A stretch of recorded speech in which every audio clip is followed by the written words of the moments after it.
Alright, what's up everyone? So today we are installing our BBR rev box into our Klx110L, and it took us a while to get one of these just because we've read so many reviews. Honestly, there's not too many good reviews, so we're here trying to put some good feedback on this thing, and I really do think that it is going to be a positive upgrade to our bike. We got it warming up already right now. We're going to give you just a quick couple of revs and all that with a stock, CDI box, rev box. And then we're going to do an upgrade. We'll show you where everything's at, how to do it.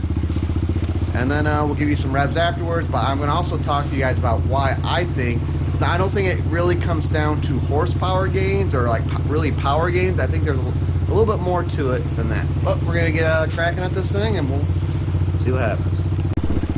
Alright, so we'll give you guys some quick revs. And I'll give you a startup too, I guess. We got nice and warm just because we're not going to rev this thing cold. But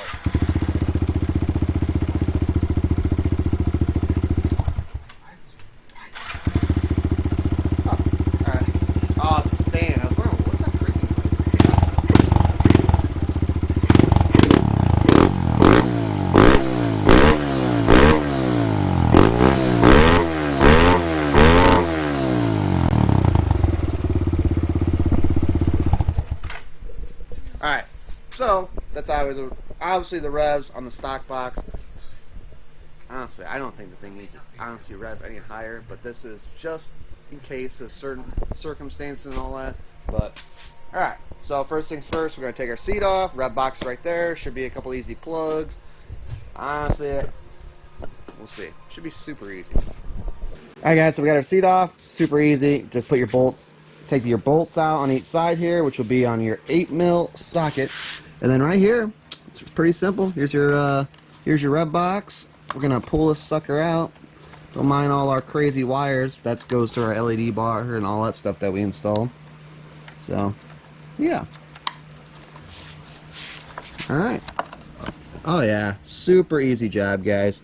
So all you do is unplug these guys right here. You're gonna take your brand new rev box, plug that sucker in. Slap the seat down and let her eat. Alright, so one of those couple things I want to talk to you guys about why I think this rev box is going to be really good is that it's not necessarily a power gain and all that, but it's more of the aspect of, like, we do a lot of hill climbing and as far as wood stuff and all that, but even if you're on a track or something like that, you might be at that point to where whether you're climbing a tall hill and you're running out of RPM and you just need maybe just that little bit more to get up the hill, or whether you're coming down a straightaway with your pit bike and instead of you having to shift, you just be able to rev her out a little bit more instead of wasting that time and shifting and time you lose in doing that. Especially for us when we're going uphill, like shifting, you lose a lot of momentum fast, even on the quick shifts. The other aspect of all this is that, yes, probably a lot after your stock RPM range, your limiter, you probably are losing power at that point, or you're definitely not gaining much. But it's not necessarily an aspect of that. Think of it as, so you have your power curve, and instead of shifting and maybe being on the underside of that power curve on your next gear, now when you shift, because you're going to be revving higher, you're going to be smacking it way more into that power range and give you hopefully a better pull. So there's really a lot of give and take on the rev box. I don't think it's going to work wonders or magic or anything like that, but maybe it will. I don't know. But the other thing too with the little rev box is it does advance your timing a little bit. So I do believe, I don't know if it says that, but at least run 93 in this thing. So, and like any other upgrade, more upgrades you combine with each other, the better each upgrade is going to perform. You can't just put a stock, this rev box on a stock bike and expect the world of wonders. But what we have on this bike, which we have all our videos done and all that, is obviously Pro Circuit exhaust. We have the 21mm Mikuni carburetor tuner in there. We got the BBR air intake U-flow, and nothing crazy on upgrades or anything like that. But just these few upgrades here have made this bike really rip, guys. So obviously we got oversized tires and all that, and then we actually switched our ratio here. I believe that is a 40-tooth sprocket, and we left a 13 stock in the front. But because of the tire being oversized, we wanted to bump it down a little bit, try to keep it close to stock gearing, just because, like I said, we climb a lot of tall hills. Sometimes you need that low gearing first. So sometimes they get pretty gnarly. But Really good times. We're getting this bike all prepped up for our Kentucky trip and all that, but let's get this CDI box plugged in and see what it sounds like. Alright, so here's your BBR all tucked in. You're going to use that sleeve and everything. Everything plugs right back in, guys, as far as mounting and all that, so easy peasy, lemon squeezy. Alright guys, got the old BBR all installed, rev box and all that good stuff, but I want to ask you guys a question. Do you want to hear what the most annoying sound in the world sounds like? Yep, that's it. Woo! That's why you don't buy cheap brake pads off of eBay. Spend the extra money. But here we are, we're stuck with them.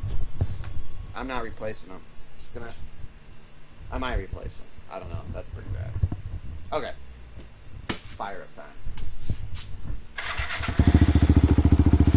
Starts off the same, like I said, not expecting much different. It's just going to rev way higher. Maybe a little bit more responsive.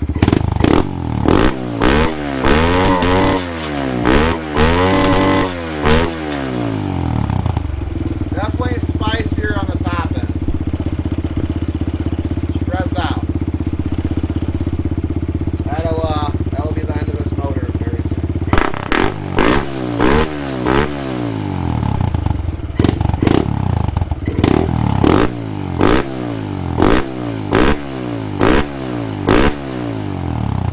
Feels good though. Feels pretty good.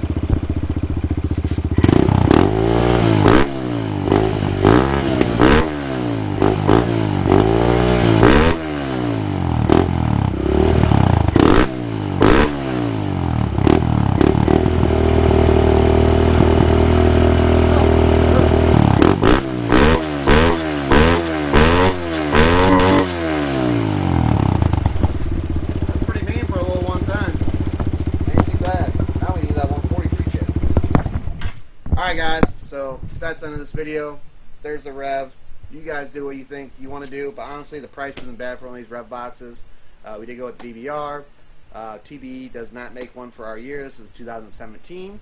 And yeah, let me know in the comments what you guys think and all that about the old BBR rev box. But I think in the long run, if you already have upgrades to your bike, I'm not saying it's the first upgrade you should do, but I think once you start getting into this stuff, when you get big bore kits, you know, exhaust, you know, BBR, U-airflow and all that stuff, like just throwing the rev box in is probably not the worst thing. So yeah, that's it, and we'll see you later.